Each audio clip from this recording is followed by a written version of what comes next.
As I said before, it's great to be back in South Australia, and it's always good to be here in Adelaide with the Premier, and I acknowledge the strong work he's doing here in South Australia to support the car industry. Also with South Australia's favourite daughter, Senator Penny Wong. Oh, I don't know about favourite. Okay, well, South Australia's significant daughter, Penny Wong. Minister for Finance, a good friend, and a huge voice for South Australia in the Australian government.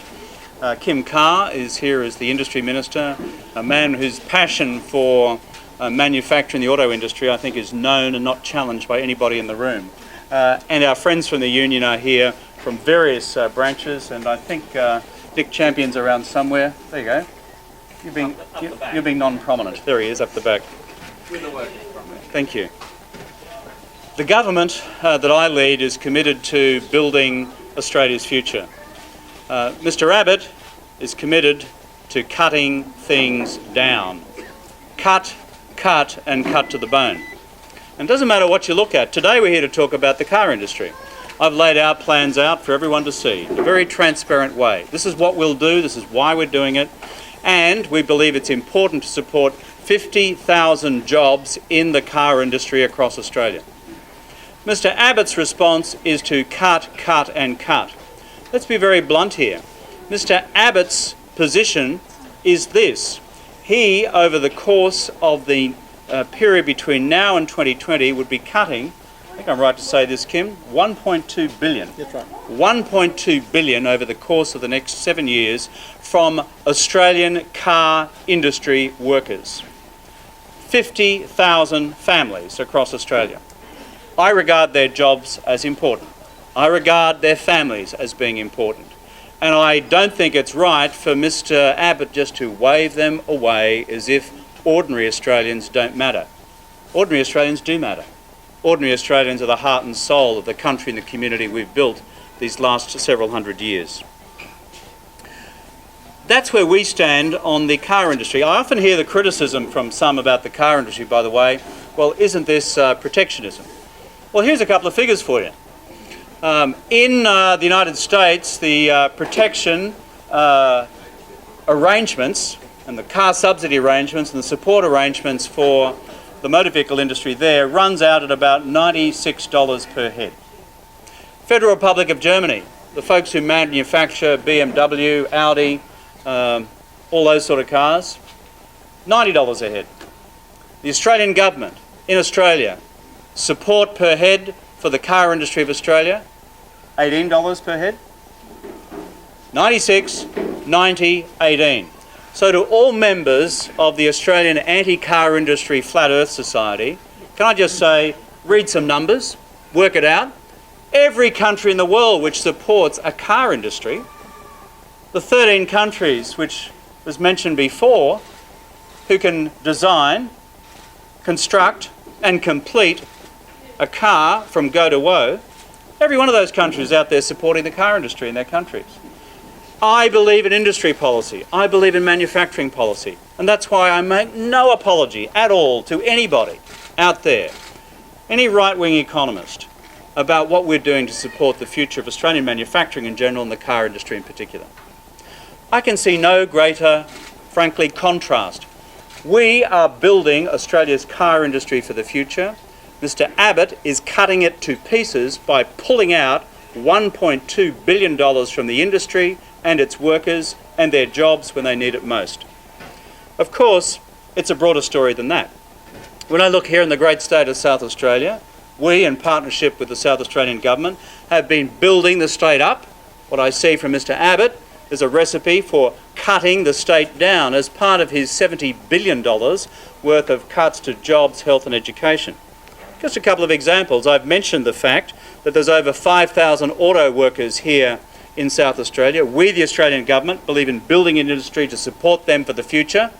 Mr Abbott says no more support, goodbye to 5,000 auto workers in this state. Mr Abbott in effect is saying goodbye to the car industry, period, across Australia and in this state. But it doesn't stop there. We, the Australian government, are building the schools of the future through the Better Schools Plan.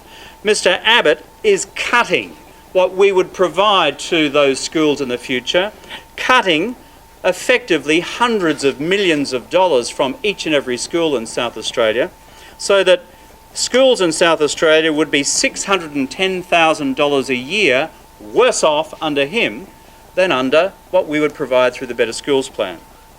If you're talking about families under pressure, the school kids bonus means something. Mums and dads here get the school kids bonus, I think they do. Primary school kids, $410. Secondary school kids, $820 a year. It helps with uniforms and textbooks and all that sort of stuff. Well, 97,000 families in Australia, us in South Australia, 97,000 families in South Australia are supported by the school kids bonus. What's Mr. Abbott say to those 97,000 families? I don't care. It's gone, and it's gone tomorrow. Which means that each one of those working families is $15,000 a year, $15,000 worse off over the course of those payments through the kids' education. That's a big difference. We're building up the national broadband network here in South Australia. There are already around 96,000 homes and businesses in and around South Australia where the NBN fibre network is already under construction or complete. What's Mr. Abbott's cut? He will cut the national broadband network, deny fibre to the home and premises for those Australians in this part of our country who don't have it yet, and on top of that charge you up to $3,000 to connect it privately to your home. And what he's saying to you is, you only get to rely upon a clapped out copper system rather than one which is fibre optic and purely 21st century. So what we're seeing is us building up jobs, us building up our schools, us building up our families through the school kids bonus, us building up the NBN that South Australia needs for the future, and each one of those areas from Mr. Abbott you have cut, cut, cut and cut. Then we get to health and hospitals. You know, in South Australia I'm proud of the fact that since we've been elected, $6.34 billion invested by us in the health and hospitals infrastructure of South Australia.